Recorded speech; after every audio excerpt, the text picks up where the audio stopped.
Assalamualaikum dan salam sejahtera. Bak kata pepatah, tak kenal maka tak cinta.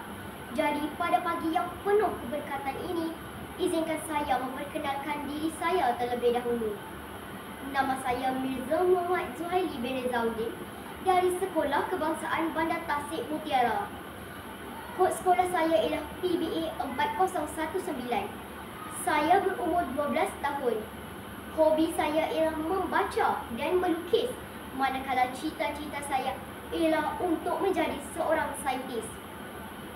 Pada resensi kali ini, saya amat teruja untuk menceritakan tentang sebuah buku yang ditulis oleh Encik Wan Fahmi dan Puan Nur Anis, iaitu Troka Sains 2. Buku ini diterbitkan oleh Troka Science Resources dan dicetak oleh Gutenberg Production. Buku ini mengandungi 150 muka surat dengan 150 fakta unik tentang haiwan. Terdapat dua fakta yang saya suka. Yang pertama ialah tentang ikan buntal. Ikan buntal mempunyai toksin yang dikenali sebagai tetrodotoxin. Toksin ini 1200 kali ganda lebih bahaya daripada sianida. Kandungan toksin ini boleh membunuh 30 orang dewasa. Jika kita terkena toksin ini, pasti akan membawa maut kerana tiada penawar bagi merawatnya. Yang kedua ialah tentang tikus tanah berhidung bintang. Tikus tanah berhidung bintang ialah sejenis tikus tanah yang paling luar biasa di atas muka bumi ini.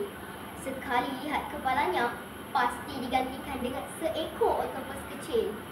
Sebenarnya bentuk seperti tentakel itu ialah hidungnya dan saiznya lebih kecil daripada ibu jari manusia. Hidungnya dapat mengesan 12 kawasan sekaligus dalam masa sesaat. Dalam setiap sentuhan, 100,000 impas saraf akan dihantar terus ke otaknya. Disebabkan deria sentuhannya yang hebat, tiada masalah bagi haiwan ini untuk mencari makanan walaupun matanya hampir buta. Haiwan ini juga dikira sebagai pemakan terpantas di dunia. Pendek kata, haiwan ini makan dengan sangat gelojoh. Haiwan ini boleh makan cacing atau serangga dalam masa 10 saat sahaja. Sebagai penutup, buku ini terdapat beberapa kelebihan seperti tulisan yang digunakan yang berlainan serta gambar dan grafiknya yang berwarna. Saya juga terdapat cadangan agar penulis dapat menulis buku tentang haiwan unik yang lain juga supaya dapat memberi pendedahan kepada pembaca. Sekian, terima kasih.